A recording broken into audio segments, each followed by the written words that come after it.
మా సీఎం కాకపోయినా సీఎం అంత ఫాలోయింగ్. కానీ మా కేసీఆర్ ఇంకా ఉన్న చిన్న ప్రాబ్లం ఏంటంటే నోటి దూల.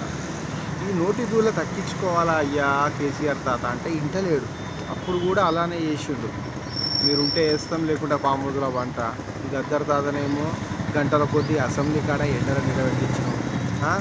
కొన్ని మంచి పనులు ఉంటాయి, కొన్ని ఏమో ఇట్లా లంగ పనులు ఉంటాయి. ఎందుకు మొన్న ప్రచారానికి వెళ్ళినాం, వెళ్తుంటే కాంగ్రెస్ పార్టీ వాళ్ళు జెండలు పట్టుకుని నీకు ఘన స్వాగతం చేస్తుర్రు. అంటే నీకు ఎంత హ్యాపీనెస్ ఉండాలా. కానీ అది తెలుసుకోకుండా ముందు వాళ్ళతో ఏం మాట్లాడినావు, ఇంటర్వ్యూ చేసేటోడు యాంకర్ తోటి దేకో ఏ కాంగ్రెస్లో ఒక బద్మాషి దేకో అని అంటే అది देखो कांग्रेस लोग का बदमाशी देखो कैसा कर रहे हैं. इन लोग का क्या है, इन लोग का मसला क्या है. ये बीआरएस पार्टी का మీటింగ్ చల్ రే, ఇంట్లో కాకే దేకో అను. కానీ వాళ్ళు ఏం చేసారు, కాంగ్రెస్ వాళ్ళు హ్యాపీగా సెల్ఫీలు తీసుకుంటూ నీతోది జై కేసీఆర్ అన్నారు.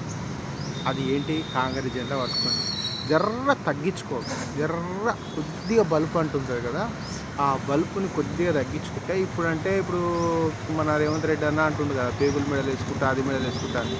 అంటే ఒకప్పుడు మనం కూడా మాట్లాడినాం సార్, జనాలు ఏం మర్చిపోరు, నువ్వు మంచోనివే మంచిగా చేసినావు. కానీ కొన్ని దూలాలు ఉంటాయి కదా, అంటే కొందరిని పక్కకు పెట్టుడు, మీటింగ్లల్లో దళితులను పక్కకు పెట్టుడు. ఇప్పుడు గద్దర్ తాతని నిలబెట్టిస్తేవి నువ్వు ఎంత అది, నువ్వు వేసేటి నీకే అవుతాయి. నువ్వు మళ్ళీ సీఎం అవుతావు మాకు తెలుసు, మేమే వేస్తాము. కానీ ఈ కొద్దిగా బల్బు మాటలు, ఈ బల్బుని తగ్గించుకుంటే చాలు. ఇంకోటి చెడబుట్టిరుని కడుపులు అన్నట్టు తయారైంది కవితక్క కాలి ఇంట్లో వంట అయిపోవు. ఆమెకి లేని డ్వాక్రా మహిళ అని ఒక పదవి ఇస్తుంది, బతుకమ్మల సీరియల్ పంచిస్తుంది, చేస్తుంది. దానివల్ల కీర్తి ఖ్యాతి ఏమొచ్చిందో లేదో తెలియదు, కానీ కుటుంబ పాలనగా అయిపోయింది. అదే కదా, అందుకే అన్నమలై మాట్లాడిందే అది. బీజేపీ పార్టీలో ఇది ఒకటి నచ్చుతుంది, కుటుంబ పాలన ఏది ఉండదు, సెల్ఫ్ మేడ్ హీరోలు ఎదుగుతారు.